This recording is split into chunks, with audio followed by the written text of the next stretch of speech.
Hello, it's another Stats Show. It's John Gibbons looking ahead to Liverpool's trip to Watford at Vicarage Road. Saturday, 5:30. It's a big game for both clubs, both ends of the table. Liverpool are obviously striving for that 19th Premier League title. Watford just trying to stay in the division, so it'll be a tough one for Liverpool against a team fighting for their lives and doing okay under Nigel Pearson, which is what we're going to highlight here. So we're going to look at Watford stats, but we're going to look at them just for the Nigel Pearson era. Not much point looking before that for clues about how Watford are going to play. So all these stats are since Nigel Pearson has took over. So we've got about 12 games, I think it is, to work with. So decent enough sample to have a little look under how they're doing. And we'll start with this nice little graph that shows the shots. So these are the shots that Watford have scored from. So this is shots that Watford, all the shots that Watford had, should I say, but this is from an attacking point of view, is what I'm trying to say there. So this is Watford from an attacking point of view, and this graph shows all the shots. Now the ones with the solid white line around them are the ones that they've scored from.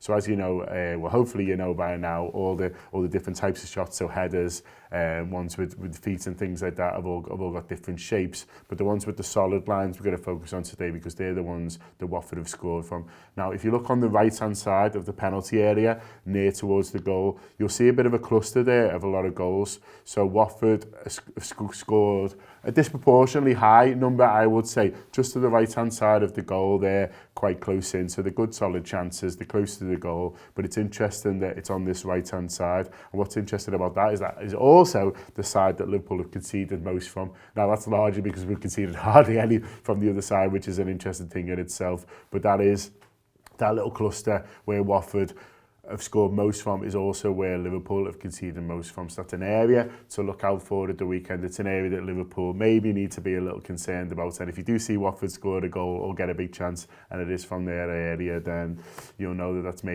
that's something that they have worked on and looked to exploit.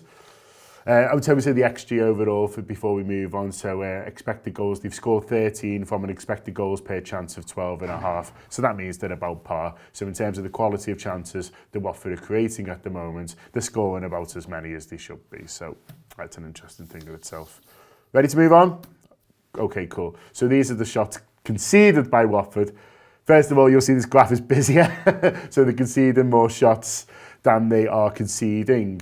But they've actually conceded less than they've scored. So they've only conceded 11 goals this year. Under Nigel Pearson, they've scored 13, but it's from a higher XG. So that XG is 15. So if you look at the quality of the chances that Watford have conceded, they should have conceded 15 goals.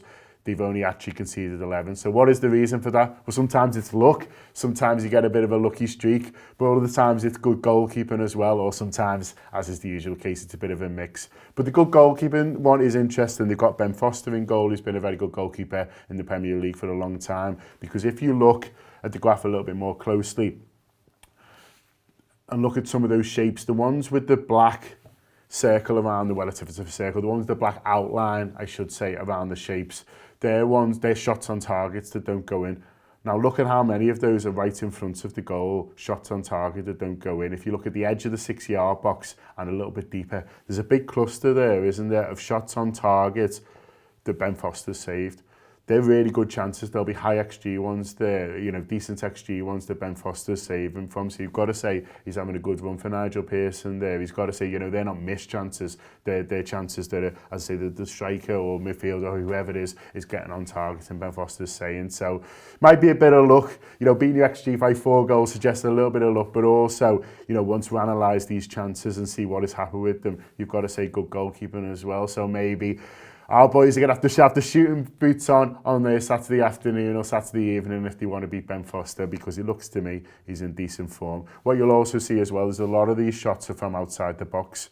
So we've got quite a few from the corners of the box as well. So especially from that left-hand side, a lot of people shooting from right in the corner. There'll be low XG shots, low chances of scoring from those, right in the corner, of the box away from the goal. But then also a lot from outside the box. So that suggests the Watford are defending deep and also defending pretty well as well if they're reducing strikers or midfielders from the opposition to a lot of pot shots from goal. We go to move? Sound. So this is XG when compared to other teams in the league, and this is from a defensive point of view. So this is XG conceded. So I'm looking at Watford from a defensive point of view at the moment, how many shots they're conceding. They're 9th since Nigel Pearson took over for XG. So that's pretty good for the team who were 19th in the league. They're 9th for the quality of chances that they're giving up to sides in those games. It's Man City right at the top there, which is interesting. I mean, they always have the ball, so they're hard team to kind of, even get the ball off, never mind create chances. Then followed by Chelsea, which is a little bit of a surprise, and Liverpool there in third. But Watford are 9th in terms of the XG of the shots that they've given up since Nigel Pearson took over. Not bad at all. I just like that right at the bottom. What on earth are Aston Villa up to? 2.2 shots per game in the last 12 games. That is mad. Aston Villa do not come out well of the next few slides. Spoiler alert. But Watford, they're 9th. And this is the next one. This is the non-penalty XG difference. So the difference between the XG of shots created and conceded. So it's like goal difference, if you like, but it's expected goal difference rather than actual. Liverpool, they're top of the pops. As you would expect, I guess, we're top of the league for a reason. We're absolutely mustard, and we're top there in terms of the expected goals. And City second. They're not a bad team either. Southampton, they're in third. Just shows the resurgence under Hassan Hüttl. But we're here to talk about Watford. They are 13th in terms of XG goal difference. So expected goals scored and conceded, the difference there 13th, which again suggests not too bad. It shows that under Nigel Pearson they're doing much better than their league position of 19th suggests. Again there though, right at the bottom, Aston Villa, they're in trouble, and Newcastle just above them as well. If you speak to the XG experts, of which I would not claim to be one of them, but if you speak to people who analyse Newcastle, there's a bit of a suggestion they're getting away with it a little bit. A few 1-0s where you haven't necessarily deserved them, putting them slightly higher up the table than maybe their form and quality deserves. And so there's still quite a few people who think if Newcastle's luck run out, they could be dragged right into this relegation race. But that is one to watch for another day. But yeah, Aston Villa need to sort that out. Moving on to the next one, this is counter-attacking shots conceded. So Liverpool are obviously a fantastic counter-attacking team, which we'll see from the next slide. But in terms of conceded, Aston Villa, they're right at the top again. I feel like I'm digging Aston Villa out, but I don't know what they're doing in training. Performing terribly in the last dozen or so games in terms of what they're doing on the pitch. But Aston Villa, they're first, but Watford second. Now, obviously, that's something that will concern Watford supporters and the manager. So counter-attacking shots conceded, they're second highest on there. So that's something that Liverpool will learn to exploit. There's a saying at the moment, isn't there, that an opposition corner is a chance for Liverpool. We've scored off them so many. So that's going to obviously get into Watford's heads. If they're looking at these numbers, which I'm sure they are, they're thinking we've got the second highest shots conceded from counter-attacking, so we're going to have to be really careful. So they might even defend even deeper in this game. You might see Watford playing even more like an away side in this home fixture, just because they're so scared of how susceptible they are to counter-attacking shots under Nigel Pearson. And that becomes even more of a thing when you look at this next page and shows that Liverpool there right at the top.